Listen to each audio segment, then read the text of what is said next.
Rome Remastered is a game that keeps on giving, but it's not because of the game itself. No, we can thank the excellent and passionate work of the modders for remaining by its side even now. A few months ago I made a video on RTR Imperium Surrectum, a total overhaul that aims to bring a much more heavy, realistic and tough as nails experience to Rome Remastered. My review back then focused on the Romans, but a major new update has now been released, bringing with it a ton of new features and playable factions with unique units and playstyles. This video will be all about RTR version 0.4, and if that sounds good to you, I really hope you leave a like, subscribe to the channel, and consider supporting me on Patreon, where every donation is much appreciated. And now, RTR Imperium Surrectum. Rome Total War is obviously first and foremost about Rome, but the awesome thing about a mod like RTR is that the modders, over time, put so much work into each and every playable faction, to the point where the game could literally be about each one of them. This means that instead of getting a game where Rome is the only fun faction to play, we get a whole ancient world of states and cultures to dive into, where each and every one differs more or less from the last, offering unique starting positions, units, and possibilities for allies and enemies. This patch, namely 0.40, is largely focused on the Greek factions of Rome Remastered, but in the ancient world, the term Greek factions means a lot more than what you might think it does. This era, namely antiquity, is not only known for the wars between Rome and Carthage, but also for the expansions of the Greeks in Asia after the conquest of Alexander the Great. His death led to the establishment of the successor states, and even though we've been able to play as the major ones, like Egypt, the Antigonid Kingdom, or the Seleucid Empire, we haven't really been able to assume the role of the various and numerous Greek city-states as they litter the map until now. You see, Greeks found themselves all over the map during this time, from Massalia in today's southern France, to Syracuse in today's Italy, to Cyrene in northern Africa. Obviously they existed in Greece as well, and even all the way east in Bactria, essentially today's Afghanistan. In other words, the Greeks were basically all over the ancient world, and it's a good day when we get to play them all in such depth as RTR allows us to do. I have picked out 3 of the 11 new factions in particular because I find them personally to be quite exciting, so let's check them out now. First we have Syracuse. What's cool about Syracuse is that they're quite isolated from the rest of the Greek world, and they face some absolutely heavy opposition from the get-go. Syracuse shares this tiny island with the largest empire of the Mediterranean, namely Carthage, who controls several cities in the west and fields so many armies. To the north lies Rome herself, who by now is in control of most of Italy. Our closest neighbors are independent city-states, however, which become our first real targets for expansion. Remember, RTR is a rather hardcore mod, and you do well to expand early on, at least conquering one city to really get your finances in order. Units are expensive here, and you need that extra financial boost to really get things going. The difficulty with Syracuse then is managing to balance this expansion with the real knowledge that Carthage will see you as an easy target, and so it is up to you to balance your relations with both Carthage and Rome and hopefully try to ally with either of them while keeping your defenses as strong as possible. I for one decided to ally both of them, just in case, playing both sides so I can choose which one to join once the war inevitably starts. Second, we have none other than Athens. Now needless to say, Greece itself is a cluster of city-states and one large empire, the Antigonids. We are right smack down in the middle of it now, and you can barely move in Greece on account of how many cities, armies, and diplomats there are here. I choose to highlight Athens because they're all about maneuvering and establishing the right alliances with your neighbors, and ganging up on your enemies at the same time. Be careful though, I learned the hard way how absolutely bonkersly treacherous the Rome AI is, and if you for a moment have less units or seem weaker than your allies, they will come at you, so make sure you never lose too many of your men at once.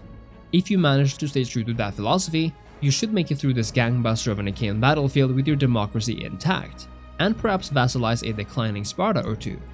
The third and final faction we'll cover in this video is Bactria. Now Bactria is somewhat of a cult classic for a number of reasons, largely because they're a Macedonian faction located all the way at the end of the world according to the map. Bactria is kind of what you get if you take the Seleucid Empire, but merge in more ancient Persian and Afghani culture, and sprinkle in some horse archers here and there. It's even got an interesting dynamic between balancing the Greek characters who belong to the Greek religion with the population who belongs to Eastern religions.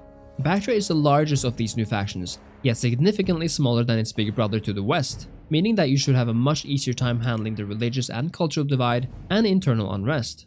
You can even take advantage of the Seleucid bad public order on your borders for some easy pickings, even though you must remain vigilant of nearby enemies as well. Those were my favorite new factions in this update, as I feel like they offer the most unique starting positions. But that's just my opinion, of course, and as this update delivers a whopping 11 new factions in total, there's a whole bunch of new factions for you to try out.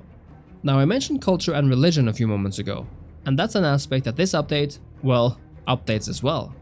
We get a staggering 22 new religions, including Italic, Greek, Celtic, Iranian and Indian, and 17 new cultures, including Roman, Western and Eastern Hellenistic, and Armenian. The difference between these two can be difficult to understand, so let's go through that right now.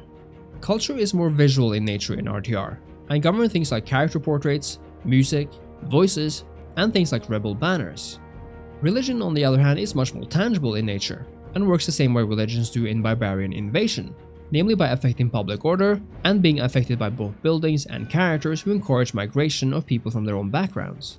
This obviously affects how quickly you can conquer new settlements and expand, as entering a new territory with a foreign religion will incur some heavy penalties in the short to medium term. This brings us to the brand new Annexation System.